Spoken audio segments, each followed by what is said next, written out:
Hello, welcome back to a brand new episode of Blow the Whistle. We're live from Media City with the latest on the Northwest sport. From Premier League latest to what's happening with university sports, we have you covered this afternoon. I'm Max. And I'm Jonny. Remember to subscribe to Quays TV on YouTube and be sure to follow us on social media at blowthewhistle.uos. Keep up to date with the conversation by using hashtag blowthewhistle. Jonny, Good to see you. Good to see you as Welcome well. to the Blow the Whistle team. Yes. How's life? What have you been up to this weekend? Watching much sport? Well, I can't remember much of the weekend, Max, but due to exterior activities, I don't want to go into too much. Okay. However, there was a wonderful weekend of sport. Good. Your team were in action, Forest against Thanks. Tottenham. Yeah. My team were in action, a little bit of a better result for Burnley at the weekend. But no, there's been some cracking games. Have you managed to catch up with any of it yourself? Yeah, I have. Burnley are high flying at the moment. Oh. It's an interesting team to follow at the moment. Company's done an amazing job. We were just talking before we came on air about Sean Dyche and whether if he'd have stayed at Burnley, would he be able to get the same results? And you kind of said definitely not. No, I think it's just a transition really, Max. I mean, I said Dyche had such a good time at the club and he was forever be remembered as a legend of the club. But ultimately, every dog has its day, I guess. And at that moment in time, the harsh reality was probably things had gone stale under Sean Dyche. Not many people could see it, but it happened. And now look at the results. Vincent Kompany's come in, different brand of football, absolutely killing the league. And it's down to his remarkable management, really, I think, at the forefront of it. Yeah, 100%. I mean, Forest, it's another story about Forest, is that we just can't win away from home, Jonny. I don't know what's wrong with us at the moment. Well, I don't think you signed enough players, to be honest with you. It was only the 75, wasn't it, in the summer? Yeah, 23, I think. No, it actually might have gone up to 25. There was a lot, wasn't there? And to be fair, there's a lot of pressure on Steve Cooper at that point because he'd done a remarkable job last year. We were just saying before I went to that game at Wembley, I was in the press box, mic drop, and he'd done a remarkable job. And now with all these players coming in, amalgamating a squad to compete in the Premier League, it's easier said than done. And to be fair, I think he's doing quite a good job at the moment. I know you're a bit more. Yeah, I think there is problems that need to be fixed urgently with Forest. Yeah. Defensively, especially, you go away from home, the team almost sets up to lose in a way. You get almost when Forest concede one away from home, you know that we aren't going to come back. It's going to be impossible. I mean, just to kind of touch on Forest, look, we get a penalty at the weekend against Tottenham. You 3-1 down. If you get a second, there's 2 minutes left. Makes the game very interesting. We get a penalty thanks to VAR. Ayew steps up. What does he do? He misses the penalty. Yeah, good save, Forster though. Yeah, well, exactly. Yeah. Right. We will have more on Forest Burnley throughout the show. Yeah, well, there we go. It's been a slightly different weekend of Premier League action, especially if you were wishing for a Match of the Day episode on a Saturday night. Yes, Match of the Day was a slightly different 20-minute show on Saturday with no commentary or in-studio pundits or even guests. It all comes after England captain and Leicester legend and now main BBC Sport presenter Gary Lineker finding himself in a little bit of controversy over some social media use. Let's go to our main man, Brendan Cox, with all the latest on Game Week 27. Thanks, Brendan. Absolutely, Max, the future voice for M&S. He'll be back next week with more from the Premier League. Yes, definitely. Jonny, looking at that league table makes me incredibly worried, despite Forest sitting 14th. Maybe some people would argue a comfortable position. There's 2 points just separating. Is it the bottom? Is it the third from bottom and... Yeah. It's an amalgam. I mean, it's a huge pit of teams. Anything could happen.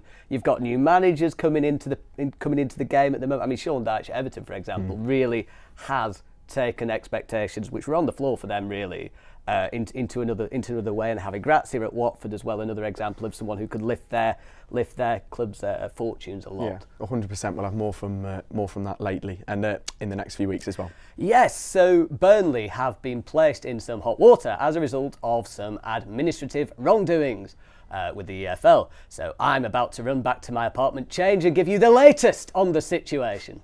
Jonny, thank you very much. Yes. Nice quarter zip there. Yeah, I mean, the graphics were so well done, you might have missed it, but it was Will Lancaster actually that was on that interview. Freelance journalist, really good guy, offering his thoughts on what's been quite a weird situation. But it's not too.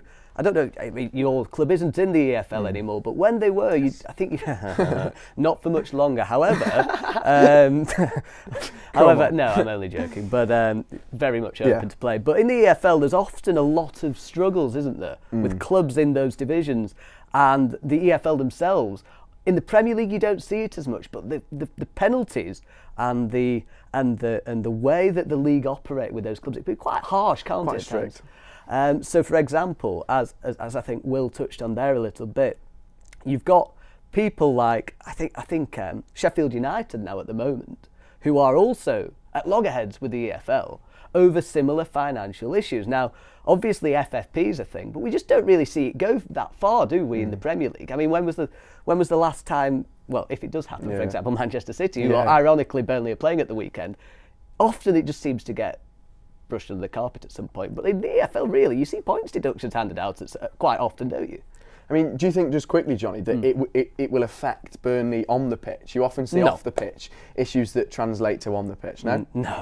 No, I mean, even if it does, I think the distance, and I mean, this could come back to bite me, but the distance between first and second, and even first and third, obviously automatic promotion, it's very big. So unless there's a substantial drop-off, which I doubt Vincent Kompany will allow, then I think it's just going to be a case of keeping calm and inevitably carrying on to a Premier League return at the first time of asking. 100%. Well, hopefully. Just don't take Forest Place and keep up the good commentary voice, Johnny. It was like a bedtime story. Oh, thank you. Hopefully it didn't send you to sleep. A huge event in the calendar is coming up next week with, of course, Varsity, this year being hosted right here at the University of Salford. It's sure to be an entertaining competition of sports. Yeah, Sam Armitage has the latest on Varsity. Cheers, Sam. He's got a beautiful skincare routine, Sam. You were saying. I'm always jealous. Yeah. I'm always very jealous. Varsity is a big sporting event. As Darcy mentioned there, it's about fun. I don't think it's about fun. I think it's about winning, John. It's got to be about the Uni of Salford bringing it home, surely. Yeah, well, my six-a-side team recently lost 19-0, so I'm a bit more reluctant to say it's all about the winning. Yeah. Sure, but I agree with you on level. Is it taking part of the count? Oh, it never is. But I mean, I think it's one of those whereby I used to do undergraduate at Lancaster, and it got really heated between York and Lancaster, Battle of the Roses it was, and you would have some absolute crazy scenes going on over there, and it was literally blood, sweat and tears. People training for weeks and months just to get to that level for the day, the Battle of the Universities, and no one wants to come out on the bottom. No, they don't. I mean, I'm quite looking forward to. There's so many sports involved, isn't there? You've got the classic ones, football, rugby, but then you've got netball. I mean, there might even be a few other. I'm just trying to think. Is there like sword fighting or something? Sword fighting, fencing, I believe that's fencing. Yes, sword fighting. On guard, good sir. On guard. Yes, no. I think sword fighting. Maybe sword fighting. What school did you go to?